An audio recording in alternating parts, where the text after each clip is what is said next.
ഇന്ന് reporter press കോൺഫറൻസിൽ അതിഥിയായി എത്തുന്നത് LDF കൺവീനർ ശ്രീ EP ജയരാജനാണ്. Shri EP Jayarajan, very good morning. Welcome to editors morning show. വളരെ സന്തോഷപൂർവ്വം സ്വാഗതം ചെയ്യുന്നു. Thank you Shri EP Jayarajan. എനിക്കൊപ്പം ME നികേഷ് കുമാർ, ഉണ്ണി ബാലകൃഷ്ണൻ, സുജയ പാർവതി എന്നിവരാണുള്ളത്.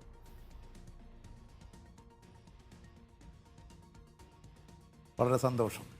ശ്രീ EP ജയരാജൻ, ഇപ്പോൾ രാഹുൽ മാങ്കൂട്ടത്തിൻ്റെ അറസ്റ്റിലാണ് ഇന്നത്തെ വളരെ പ്രധാനപ്പെട്ട ഒരു വാർത്ത രാവിലെ എത്തുന്നത്. ഇപ്പോൾ പ്രതിപക്ഷ നേതാവിൻ്റെ പ്രതികരണം വന്നു കഴിഞ്ഞിരിക്കുന്നു. മുൻകൂർ ജാമ്യത്തിന് ശ്രമിക്കില്ല എന്നാണ്. സമരാഗ്നി പോലുള്ള വലിയ പ്രതിഷേധ പരിപാടികൾ പ്രതിപക്ഷം സംഘടിപ്പിക്കുന്നതിനിടയിൽ ഈ അറസ്റ്റും ജയിൽ നിറയ്ക്കലുമെല്ലാം പ്രതിപക്ഷത്തിനൊരു വടിയായി മാറുമോ? പ്രതിപക്ഷത്തിന് സമരം ചെയ്യാനുള്ള അവകാശമുണ്ടല്ലോ, അവർ സമരം ചെയ്യട്ടെ. പക്ഷെ അക്രമം നടത്താനുള്ള അവകാശം അവർക്കില്ല. അക്രമത്തിന് പ്രോത്സാഹനം കൊടുക്കാനുള്ള അവകാശവും അവർക്കില്ല. ഇവിടെ ക്രമസമാധാനം സംരക്ഷിക്കണം, ജനങ്ങളുടെ സ്വൈര്യ ജീവിതം സംരക്ഷിക്കണം. വഴിതടയുകയും കല്ലെറിയുകയും വടിയെടുത്ത് പോലീസുകാരെ അടിക്കുകയും ആക്രമിക്കുകയും ഒക്കെ ചെയ്യുന്നവർക്ക് പ്രോത്സാഹനവും സഹായവും നൽകുന്ന നിലപാടാണ് പ്രതിപക്ഷ നേതാവ് സ്വീകരിച്ചിട്ടുള്ളത്. അതുകൊണ്ട് അക്രമികൾക്കെതിരെ ശക്തമായ നടപടി സ്വീകരിക്കേണ്ടത് ജനങ്ങളോട് ബാധ്യതയുള്ളൊരു ഗവൺമെൻറ്റിൻ്റെ ചുമതലയാണ്. ആ ചുമതല ഗവൺമെൻറ് സ്വീകരിക്കുന്നു. മുഖം നോക്കാതെ അക്രമികൾക്കെതിരെ നടപടി സ്വീകരിക്കുന്നു.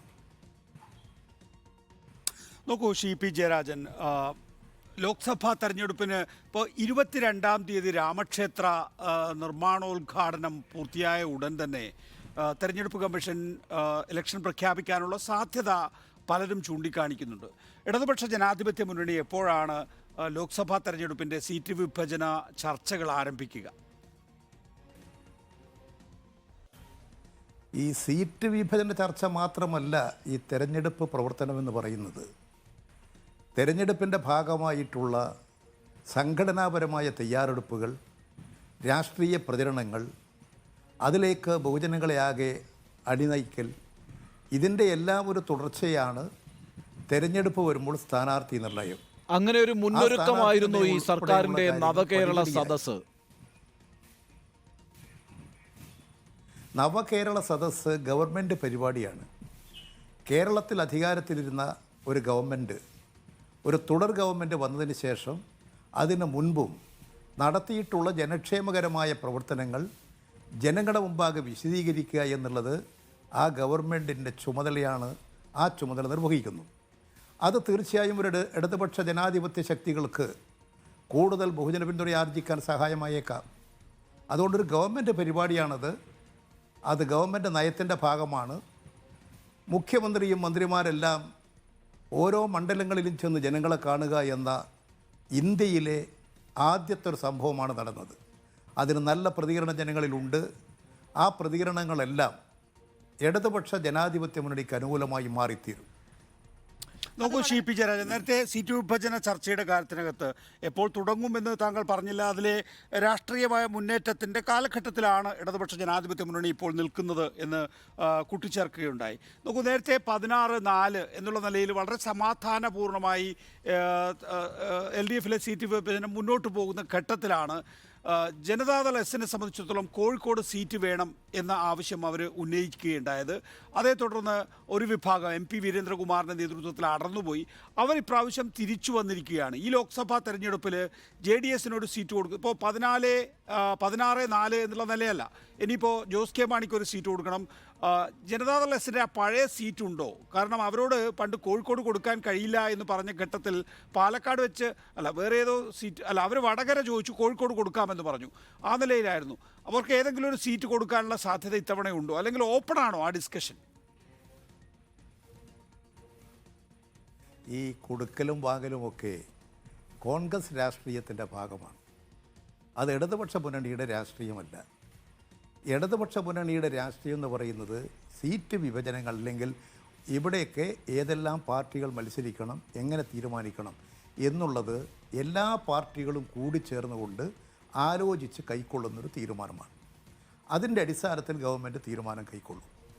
പ്രത്യേകിച്ച് ഇന്നത്തെ കാലഘട്ടത്തിൽ ഇന്ത്യ നേരിടുന്ന അത്യന്തം ഗുരുതരമായ വർഗീയ വിപത്ത്, RSS സംഘപരിവാർ നടപ്പിലാക്കിക്കൊണ്ടിരിക്കുന്ന ജനവിരുദ്ധ നയങ്ങൾ, വർഗീയ ഫാസിസ്റ്റ് ഭീകരത. കഴിഞ്ഞ ദിവസം തന്നെ ബാനോ കേസ് പുറത്തു വന്നില്ലേ?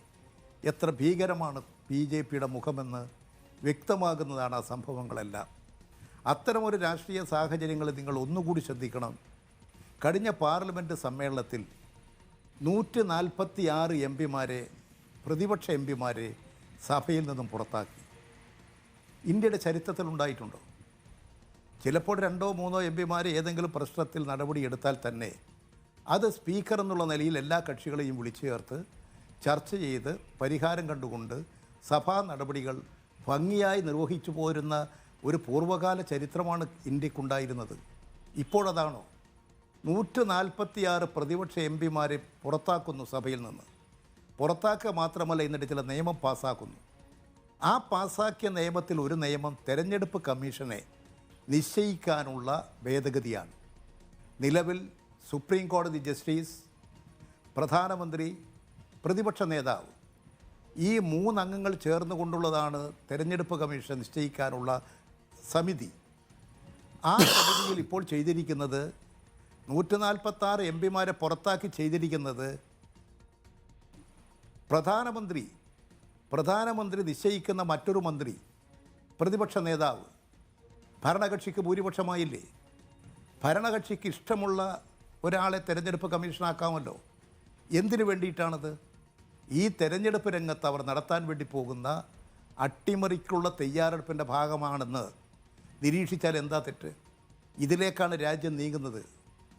രാജ്യത്തിൻ്റെ സങ്കീർണമായ പ്രശ്നങ്ങളിൽ BJP, RSS, സംഘപരിവാർ അവർ 22-ാം തീയതി, ഈ മാസം 22-ാം തീയതി ക്ഷേത്രം വിശ്വാസികളുടെ ആരാധന കേന്ദ്രമായിട്ടല്ല, മതത്തെയും രാഷ്ട്രീയത്തെയും കൂട്ടിക്കുഴച്ച് മതത്തെ ഇന്ത്യൻ ഭരണഘടനയുടെ മൗലിക തത്വങ്ങളുടെ ലംഘനമായി ഉപയോഗപ്പെടുത്തിക്കൊണ്ട് അതിൻ്റെ മറവിൽ മതത്തെ വോട്ട് ബാങ്കാക്കാൻ വേണ്ടിയിട്ടുള്ള നടപടിയുടെ ഭാഗമായി തുടക്കം കുറിച്ച് കഴിഞ്ഞിരിക്കുകയാണ്. സാധാരണഗതിയിൽ സർ, ഈ സീറ്റ് വിഭജന ചർച്ച LDF തെരഞ്ഞെടുപ്പിന് മുമ്പ് ആരംഭിക്കാറുണ്ടല്ലോ. അതിൻ്റെ ഒരു ഡേറ്റ് തീരുമാനിച്ചിട്ടുണ്ടോ? അല്ല, തെരഞ്ഞെടുപ്പിന് മുമ്പ് ഈ കാര്യങ്ങളെല്ലാം ആലോചിച്ചാലല്ലേ സ്ഥാനാർത്ഥി ഉണ്ടാകും. പക്ഷെ ഞങ്ങൾ എല്ലാ കാര്യങ്ങളും ഭംഗിയായി ചർച്ച ചെയ്ത് തീരുമാനമെടുക്കും. കാരണം ഇന്ത്യൻ രാഷ്ട്രീയം നേരിടുന്ന ഏറ്റവും വലിയ ആപത്ത്, അതിനെ പ്രതിരോധിക്കാൻ എല്ലാവരുടെയും ഐക്യവും സാഹോദര്യവും വളർത്തിയെടുക്കണം. ജനാധിപത്യ ശക്തികളെ ഒന്നിപ്പിച്ചണിനിരത്തണം. ഇതിനു വേണ്ടിയിട്ടുള്ള നടപടികളാണ് ഇടതുപക്ഷം സ്വീകരിച്ചു. ശ്രീ EP ജയരാജൻ, പ്രധാനമന്ത്രി നരേന്ദ്രമോദി തൃശ്ശൂരിലെത്തി വലിയ രീതിയിലുള്ളൊരു മാസ് റാലി സംഘടിപ്പിച്ചു. 10,000-കണക്കിന് സ്ത്രീകളെയാണ് അണിനിരത്തിയത്. വലിയ രീതിയിലുള്ളൊരു ആവേശം തൃശ്ശൂരിൽ ഉണ്ടാക്കിയിട്ടുണ്ട്. അപ്പോൾ തൃശ്ശൂർ ഒരു പ്രധാനപ്പെട്ട മണ്ഡലമായി നിൽക്കുന്നു. മറുഭാഗത്ത് ഇന്നലെ രാജഗോപാൽ പറഞ്ഞത് തിരുവനന്തപുരത്ത് ശശി തരൂർ അപരാജിതനാണ് എന്നാണ് ഇന്നലെ രാജഗോപാൽ പറഞ്ഞിരിക്കുന്നത്. അപ്പോൾ ഈ തൃശ്ശൂരടക്കം വലിയ സാധ്യതകളുണ്ടോ BJPക്ക് എന്ന രീതിയിലേക്കുള്ള ചർച്ചകളൊക്കെ വരുന്നുണ്ട്. വീണ്ടും 17-ാം തീയതി പ്രധാനമന്ത്രി കേരളത്തിലേക്ക് എത്തുന്നു, സ്വകാര്യ ചടങ്ങിനാണെങ്കിൽ പോലും. അപ്പോൾ ഈ വനിതാ സംഗമത്തിൽ, മഹിളാ സംഗമത്തിൽ പ്രധാനമന്ത്രി എത്തിയത് ഒരു വലിയ രാഷ്ട്രീയ ചലനമുണ്ടാക്കുമെന്ന് കരുതുന്നുണ്ടോ ശ്രീ EP ജയരാജൻ?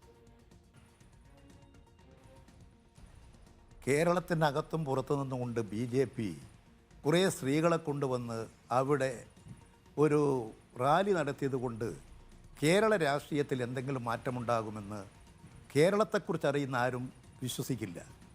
തൃശ്ശൂരിൽ നടത്തിയിട്ടുള്ള ശ്രീ ഇന്ത്യൻ പ്രധാനമന്ത്രിയുടെ പ്രസംഗം തന്നെ അദ്ദേഹത്തിന് തിരിച്ചടിയാവുകയാണ്. ആ തിരിച്ചടിയുടെ ഭാഗമായിട്ടാണ് ഇവിടെ നടപ്പിലാക്കേണ്ട നടപടികളെ സംബന്ധിച്ച്, ജനങ്ങൾക്ക് വേണ്ടി നടപ്പിലാക്കേണ്ട കാര്യങ്ങളെ സംബന്ധിച്ച് അദ്ദേഹം ഒരു കാര്യവും അവിടെ പ്രസംഗിച്ചില്ല. അദ്ദേഹം പറഞ്ഞുകൊണ്ടിരുന്ന വാക്ക് ഗ്യാരണ്ടി എന്നാണ്. ആ ഗ്യാരണ്ടി എന്ന് പറയുന്ന ആരാ ഗ്യാരണ്ടി? ആരാ കൊടുക്കേണ്ടത് ഭരണാധികാരികളാണ്. ഇന്ത്യൻ നിയമം നിർമ്മിക്കേണ്ടത് ഇന്ത്യയുടെ ഭരണാധികാരികളാണ്, പ്രധാനമന്ത്രിയാണ്. ഇവിടുത്തെ ഒരു പ്രശ്നത്തിനും പരിഹാരം കാണാനോ ജനങ്ങൾക്ക് ആശ്വാസം കൊടുക്കാനോ ഒരു നടപടിയും സ്വീകരിക്കാത്ത പ്രധാനമന്ത്രി ഞാനാണ് ഗ്യാരണ്ടി എന്ന് പറഞ്ഞാൽ ആര് വിശ്വസിക്കും? അതുകൊണ്ട് തൃശ്ശൂരിൽ വന്ന് ഒരു വലിയ തരത്തിൽ ഇങ്ങനെ ഒരു സൃഷ്ടിച്ചത് കൊണ്ടൊന്നും ഒരുപക്ഷെ 2 ദിവസത്തേക്ക് പത്രങ്ങൾക്ക് വാർത്തയാകാം. പക്ഷെ അതിനപ്പുറത്ത് തൃശ്ശൂരിൽ ഒന്നും സംഭവിക്കാൻ വേണ്ടി പോകുന്നില്ല. രണ്ടാമത്തെ കാര്യം, തിരുവനന്തപുരത്ത് ഇന്ന് ശശി തരൂരിനെ കുറിച്ച് ഒ രാജഗോപാലൻ നടത്തിയിട്ടുള്ള പ്രഖ്യാപനം കണ്ടു. ഒ രാജഗോപാലൻ പ്രഖ്യാപിച്ചിരിക്കുന്നത് ശശി തരൂരിനെ തോൽപ്പിക്കാൻ ആർക്കും സാധിക്കില്ല. ഒരു കാര്യം വ്യക്തമായി. അതോടുകൂടി ശശി തരൂർ രാജഗോപാലിൻ്റെ മുമ്പിൽ ചെന്ന് കാൽ തൊട്ട് വന്ദിച്ചു. ശശി തരൂരും ഒ രാജഗോപാലിനും കെട്ടിപ്പിടിക്കുന്നു. കോൺഗ്രസ് BJP ഐക്യത്തിൻ്റെ തുടക്കമാണത്. ഇതിൻ്റെ അർത്ഥം തിരുവനന്തപുരത്ത് കോൺഗ്രസിനെതിരായി BJP സ്ഥാനാർത്ഥിയെ നിർത്തുകയില്ല എന്നുള്ള നിലയിലേക്കല്ലേ പോകുന്നത്. BJPയും കോൺഗ്രസും തമ്മിലുള്ള ഐക്യത്തിൻ്റെ ഒരു ശബ്ദമല്ലേ അവിടെ കേൾക്കുന്നത്. തിരുവനന്തപുരത്തെ ധാരണയായി എന്നാണോ CP ജയരാജൻ എടുക്കാനല്ലേ ശ്രീ പി ജയരാജൻ ധാരണയായി എന്നാണോ? ഡോക്ടർ അവിടെ ഒ രാജഗോപാലൻ പറയുന്നത്, ഒ രാജഗോപാലൻ BJPയുടെ അഖിലേന്ത്യാ നേതാവാണ്. കേരളത്തിലെ രാഷ്ട്രീയ നയരൂപീകരണത്തിൻ്റെ മുഖ്യ ആസൂത്രകനാണ്. അദ്ദേഹം പറയുന്നത് ഇവിടെ ശശി തരൂരിനെ തോൽപ്പിക്കാൻ ആർക്കും സാധിക്കില്ല എന്ന് പറഞ്ഞാൽ ഒ രാജഗോപാലൻ്റെ പാർട്ടി അവിടെ മത്സരിച്ചിട്ട് കാര്യമില്ല എന്നല്ലേ? കാര്യമില്ല എന്ന് ജനങ്ങൾക്കൊരു സന്ദേശം കൊടുത്തു കഴിഞ്ഞില്ലേ? BJPക്കാർക്കൊരു സന്ദേശം കൊടുത്തു കഴിഞ്ഞില്ലേ? അതിൻ്റെ അർത്ഥം ഒ രാജഗോപാലിനെ ജയിപ്പിക്കണമെന്നല്ലേ? ഇത് ഒ രാജഗോപാലനും BJPയും തമ്മിലുള്ള ഒരു സംഭാഷണത്തിൻ്റെയും ഒരു ബന്ധത്തിൻ്റെയും ഭാഗമല്ലേ? ഇവിടെ കേരളത്തിൽ രൂപപ്പെട്ടുകൊണ്ടിരിക്കുന്ന BJP കോൺഗ്രസ് ഐക്യത്തിൻ്റെ ഒരു ശംഖുമുഴക്കമല്ലേ അവിടെ കേട്ടത്? ഇതവർ പല സ്ഥലങ്ങളിലും രഹസ്യമായി നടപ്പിലാക്കും എന്ന് വേണ്ടേ കണക്കാക്കാൻ. അതുകൊണ്ട് കേരളത്തിലെ ജനങ്ങൾ ഇത് തിരിച്ചറിയണം. കോൺഗ്രസ് BJP ഐക്യം മതന്യൂനപക്ഷങ്ങൾക്കെതിരാണ്. മതന്യൂനപക്ഷങ്ങൾക്കും പിന്നോക്ക വിഭാഗങ്ങൾക്കും എതിരായിട്ടുള്ള നിലപാട് സ്വീകരിക്കുന്ന പാർട്ടിയാണ് BJP. നോക്കൂ ശ്രീ പി ജയരാജൻ, അങ്ങനെ ഒരു ആക്ഷേപം ഉന്നയിക്കുമ്പോൾ അതിനെന്തെങ്കിലും തെളിവ് വേണ്ടേ? കോൺഗ്രസും BJPയും തമ്മിൽ ഒരു തെരഞ്ഞെടുപ്പ് സഖ്യം ഉണ്ടാവുക അസംഭാവ്യമല്ലേ? കേരളത്തിന്റെ പ്രത്യേക സാഹചര്യത്തിൽ അങ്ങനെ ഉണ്ടെങ്കിൽ അതിനെന്ത് തെളിവാണ് ശ്രീ പി ജയരാജൻ LDFനുള്ളത്? ഇടതുപക്ഷ പ്രസ്ഥാനങ്ങളെയാണ് BJP ശക്തമായി എതിർക്കുന്നത്. ഇവിടെ കോൺഗ്രസും BJPയും തമ്മിൽ ഐക്യമല്ലെങ്കിൽ രാജഗോപാലൻ പറഞ്ഞ വാക്കിൻ്റെ അർത്ഥം എന്ത്? നിങ്ങളൊരു തെരഞ്ഞെടുപ്പ് വരാൻ വേണ്ടി പോകുന്നു, ലോക്സഭാ തെരഞ്ഞെടുപ്പ് വരാൻ വേണ്ടി പോകുന്നു, അതിന് തീയതി പ്രഖ്യാപിക്കാൻ വേണ്ടി പോകുന്നു, എല്ലാവരും അതിന് തയ്യാറെടുത്തുകൊണ്ടിരിക്കുന്നു. ആ ഘട്ടത്തിൽ BJP നേതാവ് പ്രഖ്യാപിക്കുകയാണ് ഇവിടെ ശശി തരൂരിനെ തോൽപ്പിക്കാൻ ആർക്കും സാധിക്കില്ല, അദ്ദേഹം തന്നെയാണ് അംഗീകരിക്കപ്പെടുന്നത്. ഇതിൻ്റെ അർത്ഥം എന്ത്? ശശി തരൂരിനെ തോൽപ്പിക്കാൻ കഴിയില്ലെന്ന് വന്നാൽ അതിൻ്റെ അർത്ഥം എന്താണ്? കോൺഗ്രസിൽ അവിടെ മത്സരിക്കില്ല എന്നാണോ? എന്താണ് അതിൻ്റെ അർത്ഥം? കോൺഗ്രസിൻ്റെ സ്ഥാനാർത്ഥിയായിട്ടില്ല ശശി തരൂർ മത്സരിക്കുന്നത്, BJP അവിടെ മത്സരിക്കില്ലെന്നാണോ? ശ്രീ പി ജയരാജൻ അവിടെ മത്സരിച്ചപ്പോൾ മൂന്നാം സ്ഥാനത്തേക്ക് പോയ ബെനറ്റ് എബ്രഹാമിന്റെ കാര്യത്തിൽ എന്താണ് സംഭവിച്ചത് എന്നത് കേരളം കണ്ടതാണ്.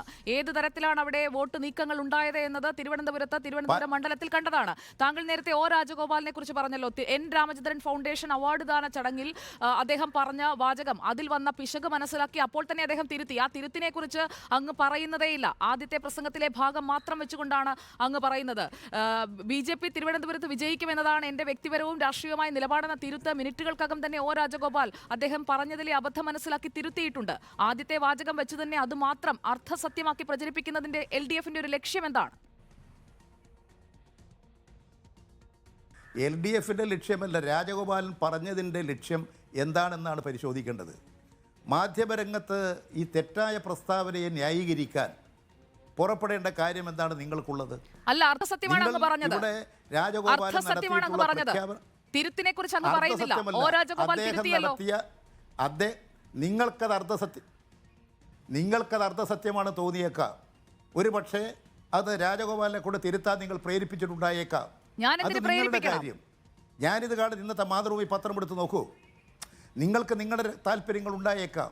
LDFന്റെ താല്പര്യത്തെക്കുറിച്ചാണ് സാർ ഞാൻ ചോദിച്ചത്. LDFന്റെ താല്പര്യത്തെക്കുറിച്ചാണ് ചോദിച്ചത്. പാതി അടർത്തി പ്രചരിപ്പിക്കുന്നതിലൂടെ LDF ഉദ്ദേശിക്കുന്ന തിരുവനന്തപുരത്തെ രാഷ്ട്രീയ ലക്ഷ്യം. എൻ്റെ ലക്ഷ്യം ഇടതുപക്ഷത്തെ ജയിപ്പിക്കുക എന്നുള്ളത് തന്നെയാണ്. മൂന്നാം സ്ഥാനത്ത് പോയ പാർട്ടി കഴിഞ്ഞ നിയമസഭാ തെരഞ്ഞെടുപ്പിൽ എന്തായിരുന്നു? അത് നിങ്ങൾ പരിശോധിക്കുക. അവിടെ എല്ലാറ്റിനെയും കീഴ്പ്പെടുത്തിക്കൊണ്ട് തിരുവനന്തപുരത്തും അതുപോലെ ആറ്റിങ്ങലും എല്ലാം ഇടതുപക്ഷം ജയിച്ചില്ലേ? അതെന്താ നിങ്ങൾ കാണാത്തത്? നിങ്ങൾ ഞങ്ങളുടെ തോൽവി അന്വേഷിച്ച് നടക്കുകയാണ്. കഴിഞ്ഞ കാലഘട്ടത്തിൽ കഴിഞ്ഞ പാർലമെൻറ്റ് തെരഞ്ഞെടുപ്പിൻ്റെ രാഷ്ട്രീയ അന്തരീക്ഷമല്ല ഇപ്പോൾ. അന്ന് ഉള്ളതിനേക്കാളും വളരെ സങ്കീർണമായ ഒരു പൊതു രാഷ്ട്രീയം ഇവിടെ ഉയർന്നു വന്നിട്ടുണ്ട്. നിങ്ങൾക്കത് കാണാൻ കഴിയുന്നില്ല. പി ജയരാജൻ, ഇപ്പോ താങ്കൾ ആക്ഷേപം ഉന്നയിക്കുന്നത് തിരുവനന്തപുരം ലോക്സഭാ സീറ്റിൽ കോൺഗ്രസ് BJP സഖ്യമുണ്ട് എന്നുള്ളതാണ്.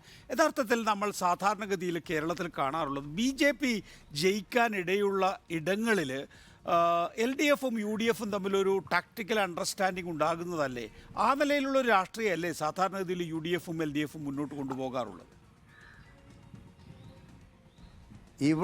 ഇവിടെ അതാരെങ്കിലും ഈ കേരളത്തിൽ ജീവിക്കുന്ന ഏതെങ്കിലും ഒരു മനുഷ്യൻ പറയൂ? കേരളത്തിൽ ഞങ്ങൾക്കെതിരായി എന്തും പറയാൻ മടിക്കാത്തൊരു കൂട്ടരായില്ലേ കോൺഗ്രസും BJPയും? ഞങ്ങളെ ആക്ഷേപിക്കുന്നതിൽ ഇവർ രണ്ടുപേരും ഒരു പ്ലാറ്റ്ഫോമിലല്ലേ? നിങ്ങൾ നോക്കൂ, കഴിഞ്ഞ ഏതാനും ദിവസങ്ങൾക്ക് മുൻപ് മുഖ്യമന്ത്രിയെയും മുഖ്യമന്ത്രി ഓഫീസിനെയും കുറിച്ചൊക്കെ പറഞ്ഞില്ലേ? ഇന്ത്യൻ പ്രധാനമന്ത്രി തൃശ്ശൂരിൽ വന്ന് അസംബന്ധം പ്രസംഗിച്ചില്ലേ?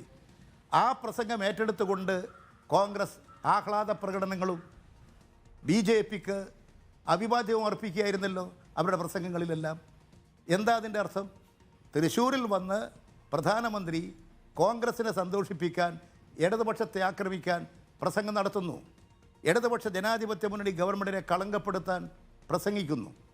തിരുവനന്തപുരത്ത് രാജഗോപാലൻ ശശി തരൂരിന് പിന്തുണ പ്രഖ്യാപിക്കുന്നു, കെട്ടിപ്പിടിക്കുന്നു. അതിൻ്റെ പടങ്ങൾ പത്രങ്ങളിൽ വരുന്നു.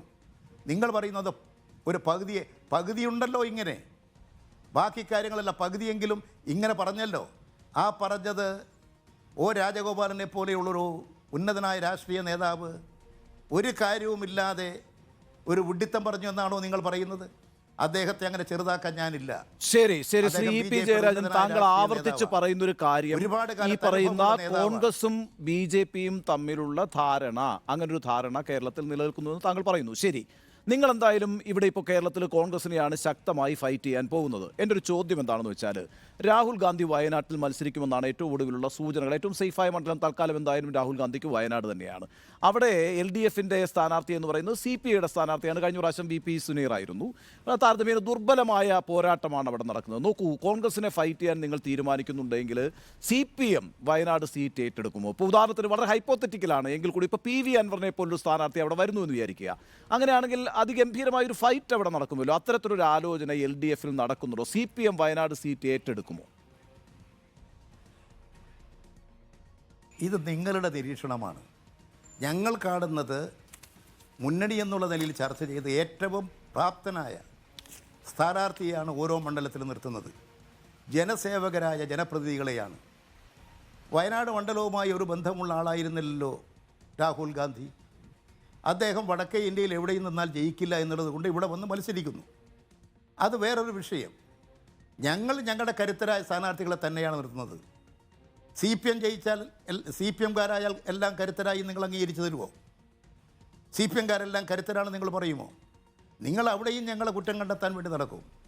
ജയിച്ചു വരുന്ന ആളുകളെ കുറ്റം കണ്ടെത്താനും വാർത്തകൾ ഉണ്ടാക്കാനുമാണല്ലോ വലിയ പ്രവണത. അല്ല, ചോദ്യം വളരെ ക്ലിയർ ആണെന്നേ. ഇപ്പൊ VP സുനീറിനെ പോലെ ഒരാളെയാണ് ഇടതുപക്ഷം കഴിഞ്ഞ പ്രാവശ്യം രാഹുൽ ഗാന്ധിക്കെതിരെ മത്സരിപ്പിച്ചത്. രാഹുൽ ഗാന്ധിക്കെതിരായ മത്സരം വളരെ ഗൗരവത്തോടെ നിങ്ങൾ കാണുന്നുവെങ്കിൽ, ഞാൻ പറയുന്ന സ്ഥാനാർത്ഥി ഇപ്പം ആരെയും ചുരുക്കി കാണുകയല്ല, പക്ഷേ CPMന് ഒരു ബാധ്യതയില്ലേ? ഒരു വലിയ ഫൈറ്റ് കോൺഗ്രസിനെതിരായിട്ട്. കോൺഗ്രസിൻ്റെ ഏറ്റവും പ്രധാനപ്പെട്ട നേതാവിനെതിരെ തന്നെ CPM ആ മത്സരത്തിൻ്റെ ദൗത്യം ഏറ്റെടുക്കുന്നു എന്ന് വിചാരിക്കുക. അപ്പോൾ അത് ചിത്രം അങ്ങ് മാറുകയാണ്. അപ്പം അങ്ങനൊരു സാധ്യത ഈ തെരഞ്ഞെടുപ്പിൽ ഉണ്ടോ എന്നാണ് എൻ്റെ ചോദ്യം. അത് നിങ്ങളുടെ രാഷ്ട്രീയ നിരീക്ഷണമാണത്. ഞങ്ങളുടെ രാഷ്ട്രീയത്തെ നിരീക്ഷിക്കുന്നത് കരുത്തരായ ഇടതുപക്ഷത്തിൻ്റെ സ്ഥാനാർത്ഥി അവിടെ നിർത്തി മത്സരിപ്പിക്കും. അത് ഞങ്ങളുടെ ശക്തമായ രാഷ്ട്രീയ പോരാട്ടമാണ്. എവിടെയായാലും അത് ശക്തമായ രാഷ്ട്രീയ പോരാട്ടമായിരിക്കും. ഞങ്ങളുടെ രാഷ്ട്രീയ നയത്തിൻ്റെ അടിസ്ഥാനത്തിൽ മത്സരിക്കും. ശരി, ആ കാഴ്ചപ്പാടാണ് ഞങ്ങൾക്കുള്ളത്. അതല്ലാതെ CPIയിൽ നിന്ന് CPM വയനാട് വാങ്ങുക, ഞങ്ങൾക്കിടയിൽ പ്രശ്നങ്ങളും തർക്കങ്ങളും ഉണ്ടാക്കാൻ. ശരി, ഒറ്റ കാര്യം കൂടി ശ്രീ പി ജയരാജൻ, ഇപ്പോൾ ഇടുക്കിയിൽ ഹർത്താൽ നടക്കുകയാണ്. ഇടുക്കിയിൽ LDF ജില്ലാ കമ്മിറ്റി ആസൂത്രണം ചെയ്തിരിക്കുന്ന സംഘടിപ്പിക്കുന്ന ഹർത്താൽ ഗവർണർക്കെതിരെയുള്ള ഹർത്താലാണോ ശ്രീ പി ജയരാജൻ? അവിടുത്തെ ഹർത്താൽ എന്ന് പറയുന്നത് ഗവർണർ എന്ന് പറയുന്ന വ്യക്തിക്കല്ല, അധികാര കേന്ദ്രത്തിനെതിരായിട്ടാണ്. അതിൻ്റെ പ്രധാനപ്പെട്ട കാരണം കേരള നിയമസഭ ഭൂരിപക്ഷമനുസരിച്ച് ഐക്യകണ്ഠേന പാസ്സാക്കിയിട്ടുള്ള നിയമമാണ് ഭൂപതിവ് നിയമം. അതൊരു ഭേദഗതി നിയമമാണ്. അതായത് ഇടുക്കി ജില്ലയിലെ കൃഷിക്കാർ എത്രയോ കാലമായി അനുഭവിച്ചു വരുന്നതാണ് ഭൂമിയുടെ ഉടമസ്ഥാവകാശം. കൃഷി ചെയ്യുന്നുണ്ട്, പാർപ്പിടമുണ്ടാക്കിയിട്ടുണ്ട്, മറ്റ് കെട്ടിടങ്ങൾ ഉണ്ടാക്കിയിട്ടുണ്ട്, വ്യാപാരം നടത്തുന്നുണ്ട്. പക്ഷേ ഈ സ്ഥലങ്ങൾക്കൊന്നും അവർക്ക് ആധികാരികമായി രേഖയില്ല. കൃഷിക്കാരുടെ തോട്ടങ്ങളുണ്ട്, കൃഷിഭൂമിയുണ്ട്. അത് അവർക്ക് ഏതെങ്കിലും ബാങ്കുകളിൽ പണയപ്പെടുത്തി പണം കടം മേടിച്ച് കൃഷി നടത്താനോ മറ്റാവശ്യങ്ങൾ നിർവഹിക്കാനോ സാധിക്കില്ല. കാരണം അതിൻ്റെ ഉടമസ്ഥാവകാശം അവർക്ക് അത് ലഭിക്കുന്നില്ല. മനസ്സിലായി. അതാണ് അതുകൊണ്ട് ഭൂപതിവ് നിയമ തന്നെ ഭേദഗതിയുടെ വിഷയം. എന്റെ ചോദ്യം വളരെ ഇടുക്കി വ്യക്തമായിരുന്നു. അങ്ങ് അധികാര കേന്ദ്രം എന്നാണ് അതെ. പറയുന്നത്. ആ അധികാര ആ കേന്ദ്രം ഭൂപതിവ് ഗവർണറാണല്ലേ? അതായത് ഇന്നത്തെ ഹർത്താൽ അധികാര കേന്ദ്രമായ ഗവർണർക്കെതിരെയാണ്. അതാണ് ഞാൻ പറയാൻ വേണ്ടി പോകുന്നത്. ആ നിയമം പാസ്സാക്കിയിട്ട് എത്ര മാസങ്ങളായി? നിങ്ങൾ അതിനെക്കുറിച്ച് ആരെങ്കിലും പറയുന്നുണ്ടോ? ആ നിയമം നടപ്പിലാക്കണ്ടേ? എന്താ തടസ്സം? ഐക്യകണ്ഠേന പാസ്സാക്കിയ നിയമമല്ലേ? ആ നിയമം പാസ്സാക്കാതിരിക്കുക ഒരു ഗവർണർ. അദ്ദേഹം എന്തിനാ ഇപ്പോൾ നേരെ ഇടുക്കിയിലേക്ക് ഈ ദിവസം തന്നെ പോയത്? അദ്ദേഹം യഥാർത്ഥത്തിൽ ഒരു ഗവർണറുടെ ഉത്തരവാദിത്വമല്ല നിർവഹിക്കുന്നത്. അതിൻ്റെ ഭാഗമായി അവിടെ സംഘർഷമുണ്ടാക്കുക, ഇടുക്കിയിൽ പ്രശ്നമുണ്ടാക്കുക, കേരളത്തിൽ നമ്മുടെ വിദ്യാഭ്യാസ സ്ഥാപനങ്ങളിൽ സംഘർഷമുണ്ടാക്കുക, അതിനെല്ലാമുള്ള വിത്ത് വിതച്ചുകൊണ്ടിരിക്കുകയല്ലേ? അതിൻ്റെ ഭാഗമായിട്ടല്ലേ ഇടുക്കിയിലേക്ക് പോയത്? അവിടെ വ്യാപാരി വ്യവസായി ഏകോപന സമിതി, അതിൻ്റെ ഒരു ജില്ലയിലൊരു പ്രവർത്തക യോഗത്തിൽ ഗവർണറാണ് പങ്കെടുക്കുന്നത്. അദ്ദേഹം എത്ര ചെറുതായിപ്പോയി? അദ്ദേഹം ഗവർണർ എന്നുള്ള നിലയിലുള്ള ചുമതലയാണോ നിർവഹിക്കുന്നത്? അദ്ദേഹം ഇന്ന് രാജ്ഭവൻ്റെ മുമ്പിലേക്ക് ഈ ഭൂപതിവ് നിയമത്തിന് അംഗീകാരം നൽകാത്ത ഗവർണറുടെ നയത്തിൽ പ്രതിഷേധിച്ചുകൊണ്ട് ഇടുക്കിയിലെ കൃഷിക്കാരുടെ ഒരു മാർച്ച്, അദ്ദേഹം നേരെ ഇടുക്കിയിലേക്ക് പോവുകയാണ്. ഒരു പരിപാടി ചോദിച്ചു വാങ്ങിയിട്ട് അവിടെ പോയിട്ട് അദ്ദേഹം ആ പരിപാടിയിൽ പങ്കെടുക്കുകയാണ്. അത് ആ ജില്ലയിൽ സംഘർഷം ഉണ്ടാക്കാനല്ലേ? ശരി, സമാധാനപരമായ ഒരു അന്തരീക്ഷം ഉണ്ടാക്കാനാണ്. ശരി. നമ്മുടെ ഒരു ചോദ്യം കൂടി. നിഷ്പക്ഷമതികളായിട്ടുള്ള ജനങ്ങളൊന്ന് ആലോചിച്ച് നോക്കൂ. ശ്രീ ഇനി പി. ഒരു ജയരാജൻ. കാര്യം കൂടി, വ്യക്തം. ഗവർണർ ചെയ്യുന്നത് തെറ്റാണ്. റൈറ്റ്, വ്യക്തമാണ്. താങ്കളുടെ നിലപാട് അക്കാര്യത്തിൽ വ്യക്തമാണ്. അവസാനിപ്പിക്കുന്നതിന് മുമ്പ് ഒരു ചോദ്യം കൂടി. നോക്കൂ, ഈ വാഴ്ത്തുപാട്ടുകൾ, താങ്കൾ കേന്ദ്ര കമ്മിറ്റിയിലെ ഏറ്റവും മുതിർന്ന അംഗമാണ് കേരളത്തിൽ നിന്നുള്ള. നോക്കൂ, ഈ സംഘടനയിലെ വാഴ്ത്തുപാട്ടുകൾ എത്ര കണ്ട് CPM-ന്റെ സംഘടനാ രീതിയുമായി യോജിച്ചു പോകുന്നുണ്ട്? സൂര്യനെ പോലെ എന്ന് MV ഗോവിന്ദൻ മാസ്റ്റർ പറയുന്നു. അതുപോലെ തന്നെ പിണറായി വിജയന് വേണ്ടി വാഴ്ത്തുപാട്ടുകൾ വരുന്നു. കഴുകനെ പോലെയും കുതിരയെ പോലെയും പറക്കുന്നു അല്ലേ? ഇത് ഒരു പാർട്ടി രീതിയാണോ? ഇതിന് നിയന്ത്രണമില്ലേ ശ്രീ EP ജയരാജൻ? കമ്മ്യൂണിസ്റ്റ് പാർട്ടി മാർക്സിസ്റ്റ് ലെനിനിസ്റ്റ് തത്വങ്ങളുടെ അടിസ്ഥാനത്തിൽ പ്രവർത്തിക്കുന്ന പാർട്ടിയാണ്. ആ പാർട്ടി ഒരു തൊഴിലാളി വർഗ പാർട്ടിയാണ്. ആ പാർട്ടിയുടെ സംസ്കാരവും പ്രവർത്തനങ്ങളും ആ രീതിയിൽ തന്നെയാണ്. ഞങ്ങൾ ഏതെങ്കിലും തരത്തിൽ ഞങ്ങളുടെ പാർട്ടി രംഗത്തുള്ള സഖാക്കൾ ഇല്ലാത്ത കാര്യങ്ങൾ പ്രചരിപ്പിക്കാനോ അമാനുഷികത്വം കൽപ്പിക്കാനോ ഒന്നും ഞങ്ങൾ പുറപ്പെടാറില്ല.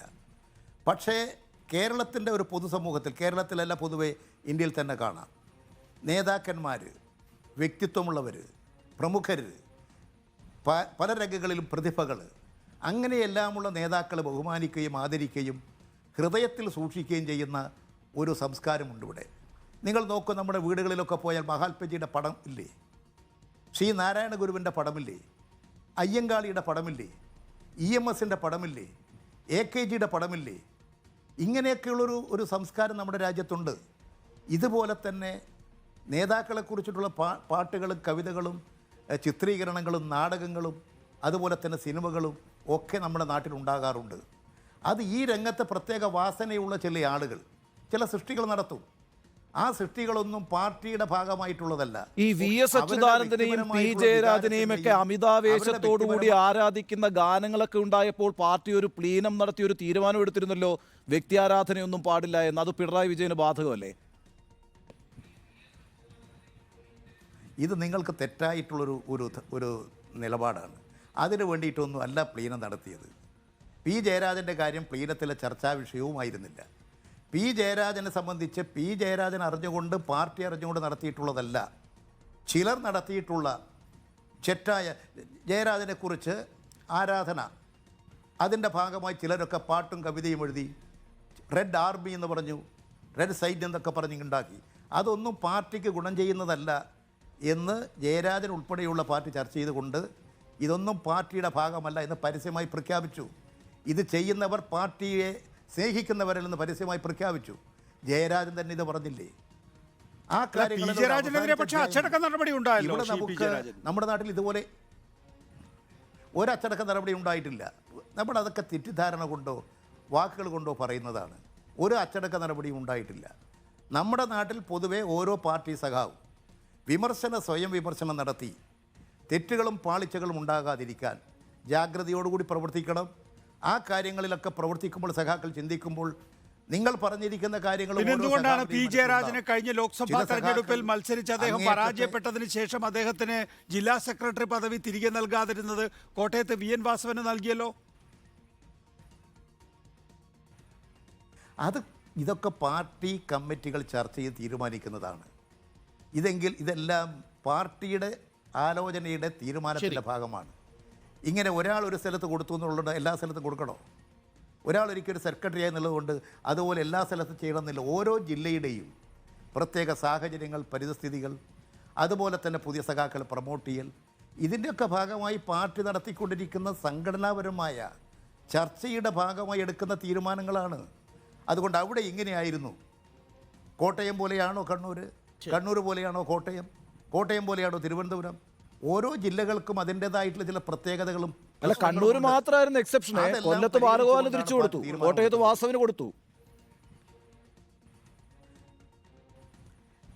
പാർട്ടി എടുക്കുന്ന എറണാകുളത്ത് പി രാജീവ് എല്ലാ കാര്യങ്ങളും ചർച്ച ചെയ്തുകൊണ്ടാണ്. ഈ കാര്യങ്ങളെല്ലാം ചർച്ച ചെയ്തുകൊണ്ട് കൈകാര്യം ചെയ്തിട്ടുള്ളതാണ്. തീരുമാനങ്ങളും അങ്ങനെയാണ്. ശരി, ശ്രീ ഇ പി ജയരാജൻ, എന്തായാലും ഇന്ന് യൂത്ത് കോൺഗ്രസ് സംസ്ഥാന അധ്യക്ഷന്റെ അറസ്റ്റാണ് ഇന്നത്തെ വാർത്തയിൽ നിറഞ്ഞു നിൽക്കുന്നത്. Thank you Shri E P Jayarajan, ഈ മണിക്കൂറിൽ നമുക്കൊപ്പം ചേർന്നതിന്. നന്ദി സഹകരിച്ചതിന് ശ്രീ പി ജയരാജൻ. ഒരുപക്ഷെ ഇടതുപക്ഷ ജനാധിപത്യ മുന്നണിയുടെ സംസ്ഥാന കൺവീനർ എന്നുള്ള നിലയിൽ മുഴുവൻ സമയവും പ്രവർത്തിച്ചുകൊണ്ടിരിക്കുന്ന ശ്രീ പി ജയരാജനെ സംബന്ധിച്ചിടത്തോളം ഒട്ടേറെ കാര്യങ്ങൾ പറയാനുണ്ടാവും. പക്ഷെ നമ്മൾ ഇപ്പോൾ യൂത്ത് കോൺഗ്രസ് സംസ്ഥാന അധ്യക്ഷൻ രാഹുൽ മാങ്കൂട്ടത്തിൽ വളരെ പെട്ടെന്നൊരു വാർത്ത വളരെയധികം ചൂടുപിടിക്കുന്ന രാഷ്ട്രീയത്തിലേക്ക്. Thank you E P Jayarajan നമുക്കൊപ്പം ചേർന്നതിന്.